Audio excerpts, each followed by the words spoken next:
70,000 జీతంతో సొంతింటిని కొనగలమా? అసలు మాటలేనా? సొంతిల్లు అనేది ఒక డ్రీము. కానీ ఇంత జీతంతో అసలు ఇల్లు కొనగలమా? ఈఎంఐ కట్టగలమా? ఏవండి, 70,000 జీతంతో ఇల్లు కొనడం అసాధ్యమైతే కాదు కదా!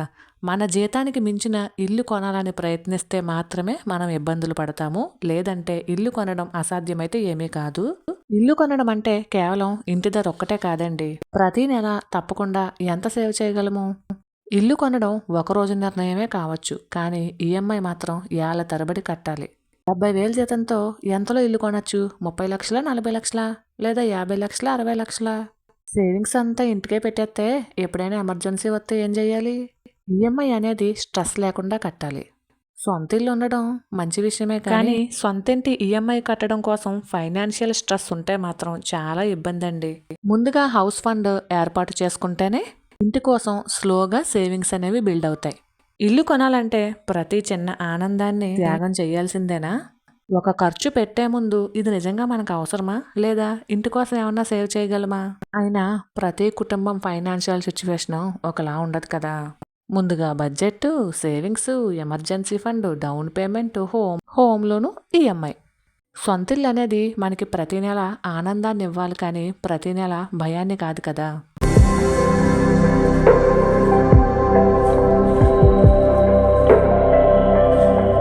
హాయ్ అండి, అందరికీ నమస్కారం.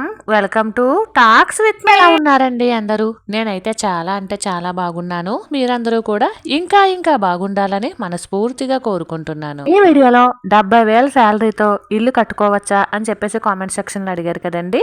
ఈ వీడియోలో 70,000 రూపాయల శాలరీతో ఇల్లు ఎలా కొనుక్కోవచ్చు, ఎలా బడ్జెట్ ప్లాన్ వేసుకోవచ్చు, ఇంటికి ఎంత ఈఎంఐ పెట్టుకోవచ్చు, ఇవన్నీ కూడా ఈ వీడియోలో మీతో సరదాగా షేర్ చేస్తాను. నచ్చితే ఫాలో అవ్వండి, లేదంటే వదిలేసేయండి. దానికంటే ముందు ఈ ఛానల్ ఎవరైనా ఫస్ట్ టైం చూస్తున్నట్లయితే సబ్స్క్రైబ్ చేసుకుని సపోర్ట్ చేయండి. ఈ ఐడియాస్ టిప్స్ మీకు నచ్చుతున్నట్లయితే వీడియోకి లైక్ ఇవ్వడం మర్చిపోవద్దండి, హైప్ చేయడం మర్చిపోవద్దు. ఈ టిప్స్ ఐడియాస్ కనుక మీకు నచ్చి ఎంతో కొంత ఉపయోగకరంగా ఉన్నాయి అని చెప్పేసి మీరు అనుకుంటే వీడియోస్ ని మీ ఫ్రెండ్స్ అండ్ ఫ్యామిలీకి కూడా షేర్ చేయండి. మీ అభిప్రాయాన్ని కామెంట్ సెక్షన్ లో తెలియజేయడం మర్చిపోవద్దండి. ఇక ఆలస్యం కాకుండా మనమైతే మన టాపిక్ లోకి వెళ్ళిపోదాము. కొత్త ఉదయంలో సరికొత్త ఆశలతో మరొక రోజులోకి మనందరికీ స్వాగతం అండి. ఏమండి, నెలకి 70,000 జీతం వస్తుంది, సొంత ఇల్లు కొనుక్కోవాలనుంది, కానీ ఒకటే భయం, ఇంత జీతంతో అసలు ఇల్లు కొనగలమా? ఈఎంఐ కట్టుకుంటూ ఇంటి ఖర్చుల్ని ఎలా నడపాలి? ఎంత డౌన్ పేమెంట్ ఉండాలి? ఎంత ధరలో ఉన్న ఇల్లు మనకు సరిపోతుంది? ఇవన్నీ కూడా ఒక ఓడి కింద అయితే నేనైతే చెప్పేశానండి.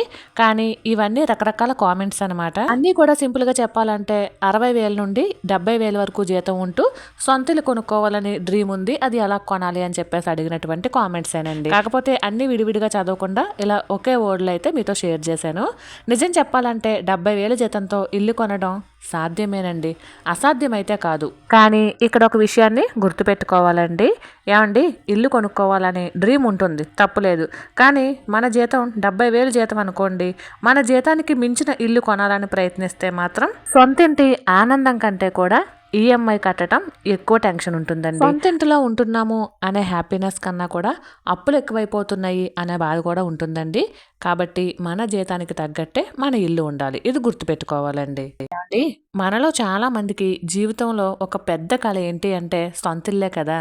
అద్దె ఇంట్లో ఉంటూ ఎంతకాలం ఇలా అద్దె కడుతూనే ఉండాలి, మనకంటూ ఒక ఇల్లుంటే బాగుంటుంది కదా అని అనిపించడం సహజమేనండి. కానీ ఇక్కడ మరొక విషయం కూడా గుర్తుపెట్టుకోవాలండి. ఇల్లు కొనడం అంటే కేవలం ఇంటి ధర మాత్రమే చూడకూడదండి. మనం ఇంటికి కట్టేటటువంటి డౌన్ పేమెంట్, మనం తీసుకునేటటువంటి home loan, EMI, registration charges, ఇంటీరియర్లు, మెయింటెనెన్స్, ఇలా చాలా ఖర్చులు ఉంటాయండి. అందుకే జీతం 70,000 అయితే ఇల్లు కొనొచ్చా లేదా అనే ప్రశ్నకు ఒకే ఒక్క సమాధానం ఉండదండి. మనం ఖర్చుల్ని అడ్జస్ట్ చేసుకుంటూ డౌన్ పేమెంట్కి కొంచెం డబ్బులు దాచుకున్నప్పుడు ఇల్లు అనేది నిర్మించుకోవచ్చండి. మీ కుటుంబ ఖర్చులు ఎంత? ఇప్పటికే ఏమైనా లోన్స్ ఉన్నాయా? మీ దగ్గర సేవింగ్స్ ఏమైనా ఉన్నాయా? మీరు కొనాలనుకుంటున్న ఇంటి ధర ఎంత? వీటన్నిటి బట్టి కూడా సొంతింటి కళ నిర్మాణం అనేది మారుతుందండి. ఉదాహరణకి 70,000 జీతం వస్తున్న ఒక ఫ్యామిలీ టోటల్ 70,000 రూపాయలని ఖర్చు పెట్టేసింది అనుకోండి, అప్పుడు ఇల్లు కొనలేదు కదా. అలా కాకుండా మీకు 70,000 శాలరీ వస్తున్నప్పుడు ముందు బడ్జెట్ ప్లాన్ వేసుకోండి. ఇంటికి మీకు తగ్గట్టు ఒక బడ్జెట్ ప్లాన్ వేసుకోండి. అంటే మీ ఖర్చులకు తగ్గట్టు కంపల్సరీ 50% శాలరీలో నీడ్స్ అనేవి అవసరం అవుతాయండి.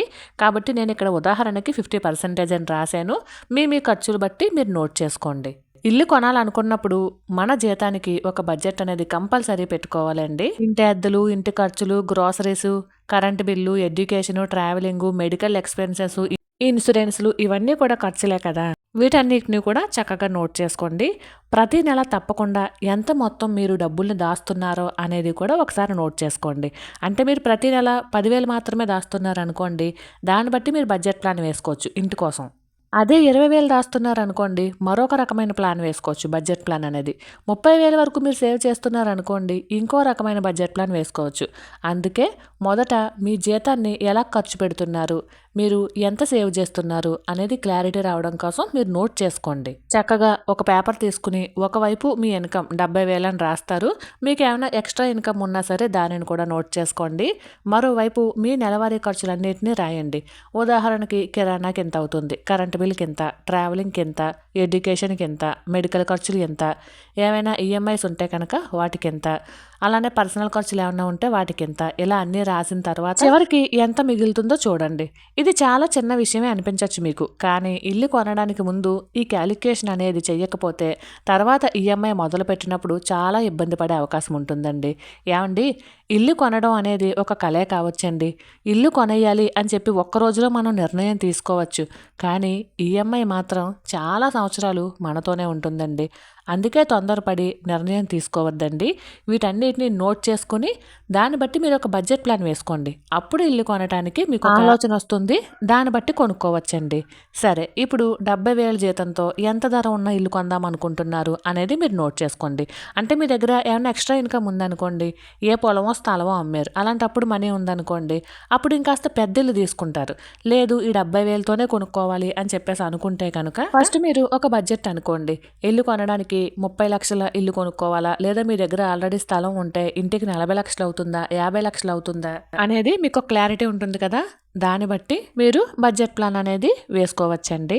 ఇక మీకు హోమ్ లోన్ ఎంత వస్తుంది అనేది కూడా ఒకసారి చెక్ చేసుకోవాలండి.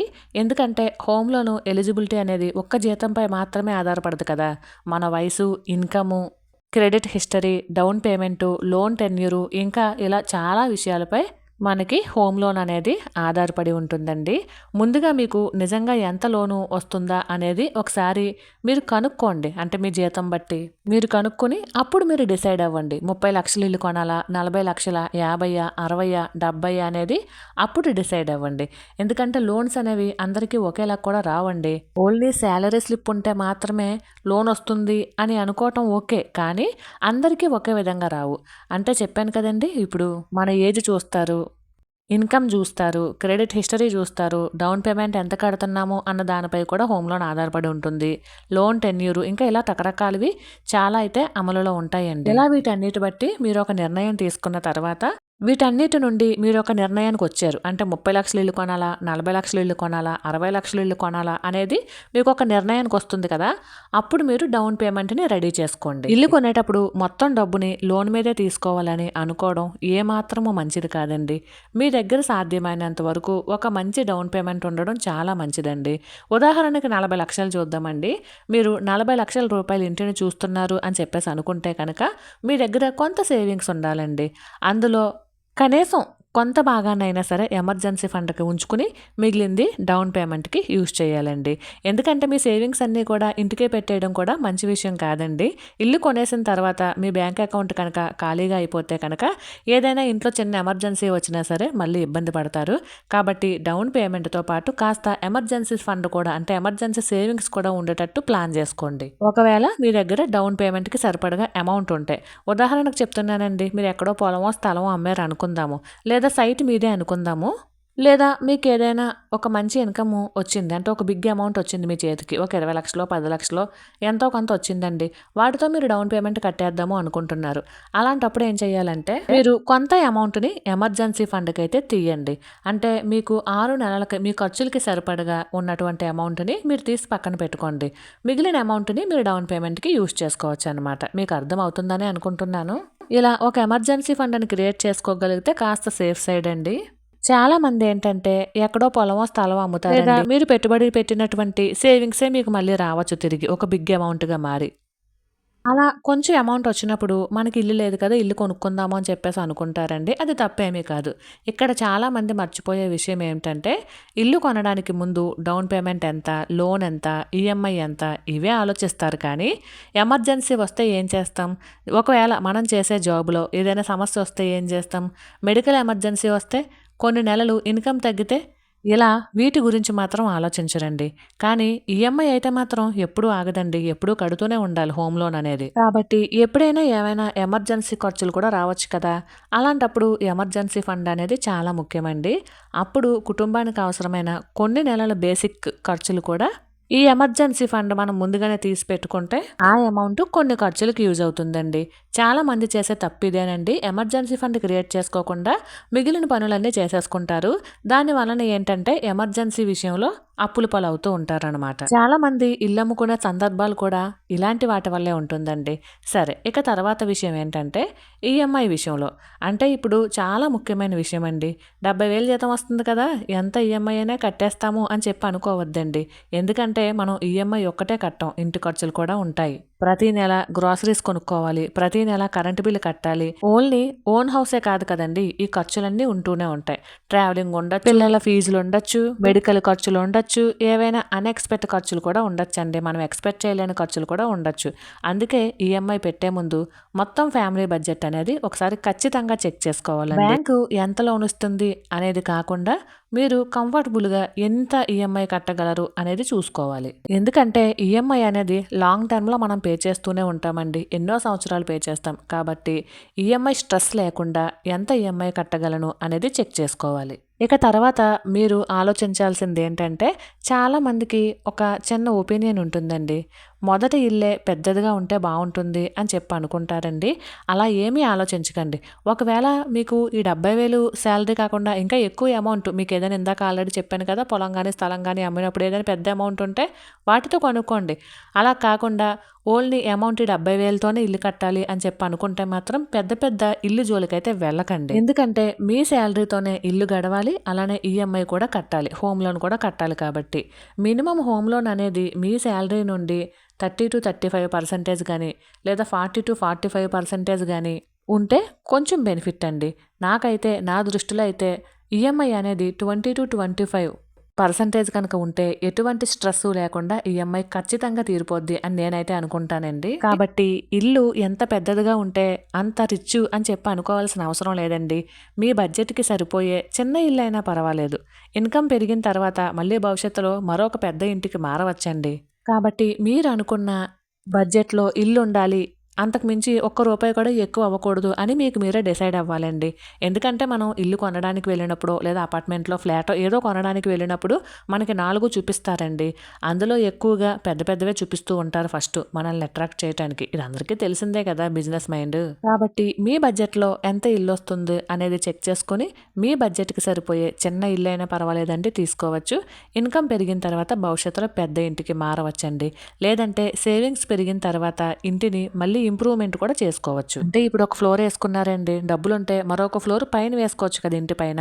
అలా అనమాట. ఏవండీ, సొంత ఇల్లు ఉండడం మంచిదే కానీ ఆ ఇంటి కోసం ప్రతి నెల ఫైనాన్షియల్ స్ట్రెస్ ఉండడం మాత్రం ఏమాత్రం మంచిది కాదండి.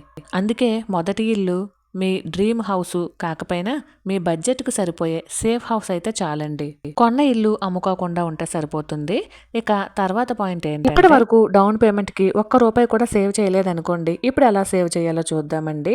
మీరు 3 సంవత్సరాలలో ఇల్లు కొనాలి అనుకుంటున్నా, 4 సంవత్సరాలలో, 5 సంవత్సరాలలో ఇలా మీరు ఒక టార్గెట్ పెట్టుకోండి. ఎన్ని సంవత్సరాలలో ఇల్లు కొందాం అనుకుంటున్నాము, డౌన్ పేమెంట్ ఎంత మనం దాచుకోగలము అన్నది ఒక టార్గెట్ పెట్టుకోండి. కనీసం మీరు అనుకున్న బడ్జెట్‌లో 20% వరకు అయినా డౌన్ పేమెంట్ కట్టడానికి ట్రై చేయండి. ఉదాహరణకి 3 సంవత్సరాలలో మీరు ఇల్లు కట్టాలనుకున్నప్పుడు అంటే మీరు డౌన్ పేమెంట్‌కి 3 సంవత్సరాలలో మనీని పోగేయాలన్నమాట. 20% డౌన్ పేమెంట్ వరకు కూడా మీరు ఉండేటట్టు చూసుకోండి. అప్పుడు మీ టార్గెట్‌ని నెలల వారీగా విడదీయండి. ప్రతి నెల ఎంత సేవ్ చేయాలో క్యాలిక్యులేట్ చేయండి. శాలరీ వచ్చిన తర్వాత మిగిలినది సేవ్ చేయడం కాకుండా ముందుగానే హోమ్ ఫండ్ అని చెప్పేసి ఒక అమౌంట్ని తీసి పక్కన పెట్టండి. ఆ తర్వాత మిగిలిన డబ్బులని ఖర్చు పెట్టుకోండి. ఇలా కనుక మీరు సేవింగ్స్ స్టార్ట్ చేస్తే స్లోగా మీ ఇంటికి ఒక అమౌంట్ అనేది బిల్డ్ అవుతుంది అనమాట. ఇక ఇల్లు కొనాలి అనుకున్నప్పుడు ప్రతి చిన్న ఆనందాన్ని కూడా కొంచెం త్యాగం చేయాల్సిందేనండి. కాబట్టి ఇంట్లో కూడా కొన్ని ఖర్చులని వీలున్నంత వరకు తగ్గించండి. అవసరం లేని ఆన్లైన్ షాపింగ్ కావచ్చు, బయట ఫుడ్ ఆర్డర్స్ కావచ్చు, చిన్న చిన్న పర్చేసెస్ కావచ్చు, వాడని సబ్స్క్రిప్షన్స్ కావచ్చు, ఇవన్నీ చూడడానికి చిన్న చిన్న ఖర్చుల కిందే కనిపించచ్చండి. కానీ ఒక సంవత్సరం పాటు వీటన్నిటికీ దూరంగా ఉంటే ఎంత అమౌంట్ మిగులుతుందో మీకే తెలుస్తుంది అనమాట. ఇవన్నీ జస్ట్ నేను ఎగ్జాంపుల్కే చెప్పానండి. మీ ఖర్చులేంటో మీకు ఆల్రెడీ ఒక అవగాహన ఉంటుంది కాబట్టి మీరు ఇల్లు కట్టుకోవాలి అనే పెద్ద డ్రీమ్ని నెరవేర్చుకోవడం కోసం ఈ చిన్న చిన్న త్యాగాలు చేయక తప్పదండి.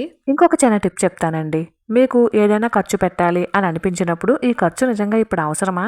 ఈ ఖర్చు డబ్బుతో మనం ఇంటికి ఏమైనా చేయించచ్చా అని ఆలోచించండి. అప్పుడు మీరు ఇంటి కోసం డబ్బుల్ని ఇంకా ఎక్కువ దాయగలుగుతారనమాట.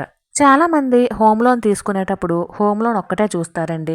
ఏమండి, హోమ్ లోన్ తీసుకునేటప్పుడు హోమ్ లోన్ ఒక్కటే కాదండి, అంటే హోమ్ లోన్ వరకునే డబ్బుల్ని లెక్కేస్తారండి. కానీ హోమ్ లోన్ ఒక్కటే కాదు, లోన్ టెన్యూరు, ప్రాసెసింగ్ ఫీజెస్ ఉంటాయి, రకరకాల ఛార్జెస్ ఉంటాయి, డాక్యుమెంటేషన్ ఫీజులు ఉంటాయి. ఇవన్నీ కూడా మనము చెక్ చేసుకోవాలండి. దాన్ని బట్టి మనం లోన్ ఎంత తీసుకోవాలి అనేది ఆలోచించుకోవాలి.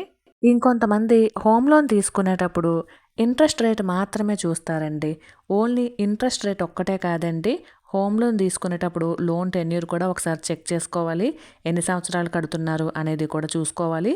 హోమ్ లోను రీపేమెంట్ టర్మ్స్ కూడా ఒకసారి చదివి అర్థం చేసుకోండి. మీకు ఏదైనా డాక్యుమెంటు అర్థం కాకపోతే అడిగి తెలుసుకోండి, తప్పులేదు. లాంగ్ అగ్రిమెంటు చదవకుండా కేవలం ఈఎంఐ చూసి సైన్ చేయకండి. మీకు వీలుంటే మీరు ఎక్కడైతే ఇల్లు కొందాము అనుకుంటున్నారో అక్కడ నమ్మకమైన వాళ్ళు ఉంటారు కదా, వాళ్ళని అడగండి. లేదా ఫైనాన్షియల్ ప్రొఫెషనల్తో మీరు మాట్లాడి అప్పుడు నిర్ణయం తీసుకోండి. చాలామంది ఏంటంటే 70,000 జీతం ఉంది కదా, 50,000 ఈఎంఐ పెట్టేసుకున్నా తప్పు లేదా అని అనుకుంటారండి. ఎందుకంటే మళ్ళీ ఈ ఏరియాలో ఇల్లు దొరుకుతుందా లేదా అని కూడా ఆలోచించేవారు చాలామందే ఉంటారండి. ఎలానో రేట్లు పెరుగుతాయి కదా, స్థలం రేటు పెరుగుతుంది, ఇంటి రేటు పెరుగుతుంది అని అనుకుంటారు. ఏమండి, ఎక్కడైనా సరే ఇల్లు కట్టుకున్నప్పుడు ఇంటికి రేట్ అయితే పెరగదండి, అది సెకండ్ హ్యాండిల్లోకి వెళ్ళిపోతుంది, స్థలానికే రేటు పెరుగుతుంది. ఇది గుర్తుపెట్టుకోవాలి. ఒక సింపుల్ ఎగ్జాంపుల్ అయితే చెప్తానండి. ఒక కుటుంబానికి నెలకి 70,000 ఇన్కమ్ ఉంది అనుకుంటే కనుక వాళ్ళకి ఖర్చులు ఎక్కువగా ఉన్నాయి అనుకోండి. అలాంటప్పుడు హోమ్ లోన్ అనేది ఎక్కువ తీసుకుంటే కనుక రిస్క్ కావచ్చండి. అదే వాళ్ళ ఖర్చులు తక్కువ ఉండి మంచి సేవింగ్స్ ఉండి మరి ఏ ఇతర లోన్స్ లేకపోతే కనుక వాళ్ళకి కొంత ఫ్లెక్సిబిలిటీ అయితే ఉంటుందండి. అలానే చాలామంది 50,000 జీతానికి 70,000 జీతానికి 50 లక్షల ఇల్లు కొనండి, లేదా 70,000 శాలరీకి ఈఎంఐ ఎంత ఉండాలి అని చెప్పినంత మాత్రాన మీరు బ్లైండ్గా ఫాలో అయిపోకండి. ప్రతి కుటుంబం ఫైనాన్షియల్ సిచ్యువేషను వేరుగా ఉంటుందండి. కొంతమందికి ఖర్చులు ఎక్కువ ఉండొచ్చు, కొంతమందికి ఖర్చులు తక్కువ ఉండొచ్చు. మీ ఖర్చులు బట్టి మీరు ఈఎంఐని లేదా మీ హోమ్ లోన్ని మీరు చూసుకుని అప్పుడు మీరు పెట్టుకోండి, ఈఎంఐకి కానీ హోమ్ లోన్కి కానీ. కొంతమంది ఏంటంటే 70,000 కదా మనకి త్వరగా ఈఎంఐ అనేది తీరిపోతుంది, అదే లోన్ అనేది తీరిపోతుంది, 40,000 వరకు కూడా మనం ఈఎంఐ పే చేసేయచ్చు అనుకుంటామండి. కానీ ఒక్కొక్కసారి 40,000 రూపాయలని కట్టడానికి కూడా చాలా ఇబ్బందులు పడాల్సి వస్తుంది. ఎందుకంటే ఇంట్లో ఖర్చులు ఎక్కువ ఉన్నప్పుడు. కొంతమందికి ఇంట్లో అంత ఖర్చులు ఉండవండి, లేదా ఎక్స్ట్రా ఇన్కమ్ వచ్చే సోర్స్ ఉంటుంది. అలాంటప్పుడు 40,000 రూపాయలు ఈఎంఐ కూడా పెట్టుకోవచ్చు, తప్పులేదు. మన ఎక్స్ట్రా ఇన్కమ్ సోర్స్ కానీ లేదా మన ఇన్కమ్ సోర్స్ కానీ చూసుకుని అప్పుడు మనం వాళ్ళు పెట్టుకున్నట్టు ఈఎంఐస్ అనేవి మనం అప్లై చేసుకోవాలన్నమాట, అంటే పెట్టుకోవాలన్నమాట. ఎందుకంటే చాలామంది వాళ్ళు ఈఎంఐ 20,000 పెట్టుకున్నారు, మనం కూడా 20,000 పెట్టేసుకుందామని చెప్పి ఇందులో కూడా చూసుకోపియండి. జీతం ఎంత ఉంది, ఖర్చులు ఏమున్నాయి, ఇవేమో ఆలోచిస్తలే. మీరు 20,000 కడుతున్నారు కదా, మేము 20,000 కట్టేస్తాము, ఇలా కూడా ఈఎంఐలు పెట్టుకుంటున్నారండి ఈ మధ్యకాలం. కాబట్టి మీ కుటుంబానికి ఎంత మనీ ఖర్చు అవుతుంది ఏంటి అనేది మీకు మీరే లెక్క వేసుకోవాలండి. ఇలాంటివి కూడా చూసుకోపి కొట్టద్దండి.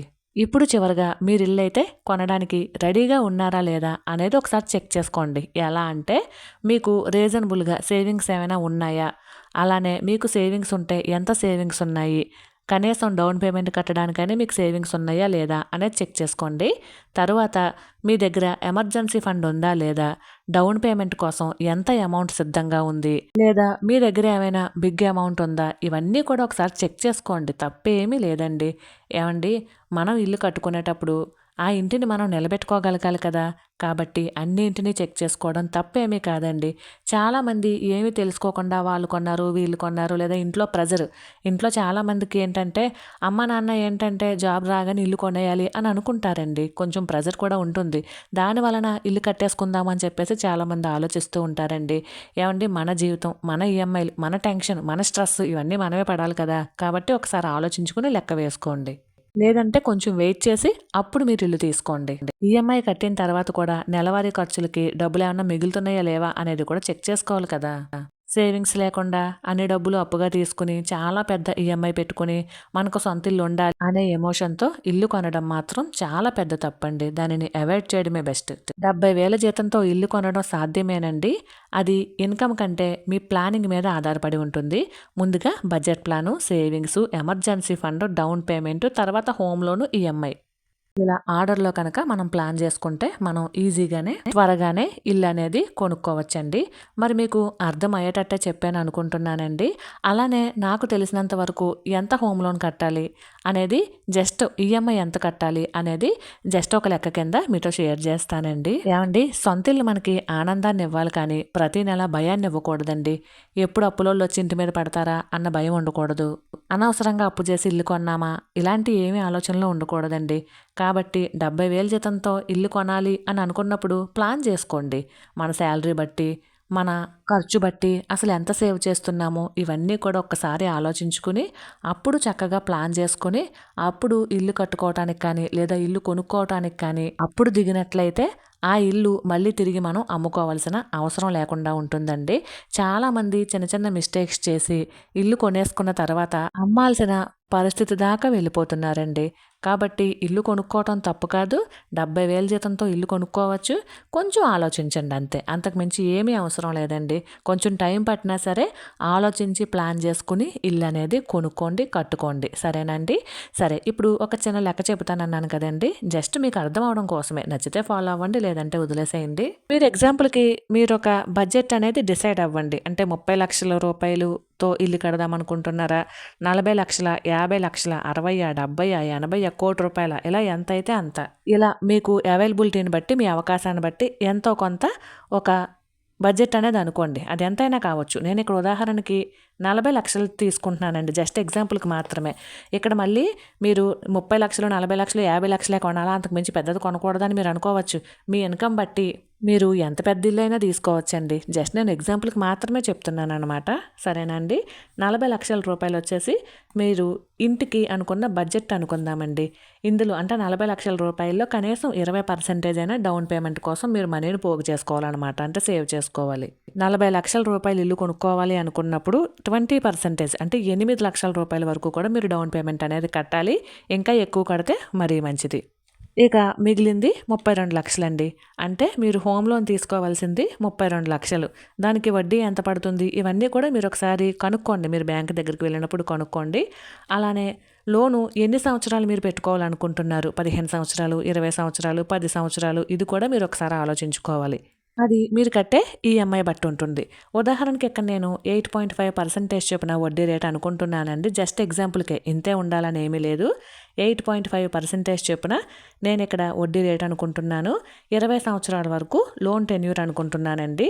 దీన్ని బట్టి చూస్తే మనకి ఈఎంఐ ప్రతి నెల కూడా ₹27,770 కట్టాలండి. ప్రతి నెల కూడా. ఇది జస్ట్ మీకు అర్థమవడం కోసం వేసిన లెక్కే కానీ ఇంతే ఉండాలి, ఇలానే ఉండాలి అని ఏమీ లేదండి. ఇది ఒక రఫ్ క్యాలిక్యులేషన్ మాత్రమే.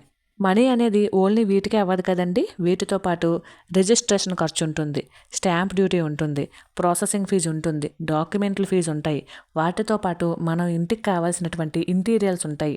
వీటన్నిటినీ కూడా మీరు దృష్టిలో అయితే పెట్టుకోవాలి. నేను జస్ట్ ఎగ్జాంపుల్కి 40 లక్షలు అని చెప్పాను. మీరు 40 లక్షల రూపాయల ఇల్లు కొనుక్కోవాలి అని చెప్పి అనుకున్నప్పుడు ఖచ్చితంగా ఇంకొక 10 లక్షలు ఎక్స్ట్రానే చేతిలో పట్టుకోవాలండి. అప్పుడైతేనే అనుకున్నవి అనుకున్నట్టుగా పనులన్నీ కూడా కంప్లీట్ అయ్యి ఇల్లు అనేది మన చేతులలో ఉంటుందన్నమాట. మళ్ళీ ఇక్కడ మీలో చాలా మంది కామెంట్ సెక్షన్లో అడుగుతారండి, ఈఎంఐ ఉన్నన్ని రోజులు ఇంటి డాక్యుమెంట్స్ ఏమి మన దగ్గర ఉండవు కదా అని చెప్పేసి. అవునండి, ఈఎంఐ ఉన్నన్ని రోజులు కూడా, అంటే హోమ్ లోన్ ఉన్నన్ని రోజులు ఇంటి డాక్యుమెంట్స్ ఏమీ కాదు. మనం బయట అద్దె ఎలాగైతే కడుతున్నామో బ్యాంకుకి అలానే అద్దె కడుతున్నాం అనమాట ఈఎంఐ రూపంలో. ప్రతి ఒక్కరికి హోమ్ అనేది ఖచ్చితంగా ఒక పెద్ద డ్రీమే కాబట్టి ఇంటి కలను నెరవేర్చుకోవడం తప్పేమీ కాదు, కానీ ఆ కలను ఎలా నెరవేర్చుకుంటున్నామో అనేది కూడా ఒకసారి ఆలోచించుకోవాలండి. ఇప్పటి వరకు నేను చెప్పిందంతా జస్ట్ ఇది ఎగ్జాంపుల్గా ఒక లెక్క మాత్రమేనండి. మీ అవకాశాన్ని బట్టి మీరు మరొక మంచి బడ్జెట్ ప్లాన్ అనేది వేసుకోవచ్చు. మరి మీకు అర్థమయ్యిందని అనుకుంటున్నాను. మరైతే ఇదేనండి వాళ్ళ వీడియో. ఈ వీడియో కనుక మీకు నచ్చినట్లయితే please like, share and subscribe. మరొక వీడియోతో మళ్ళీ కలుసుకుందామండి. అంతవరకు ఉంటానండి. Thank you for watching. Bye.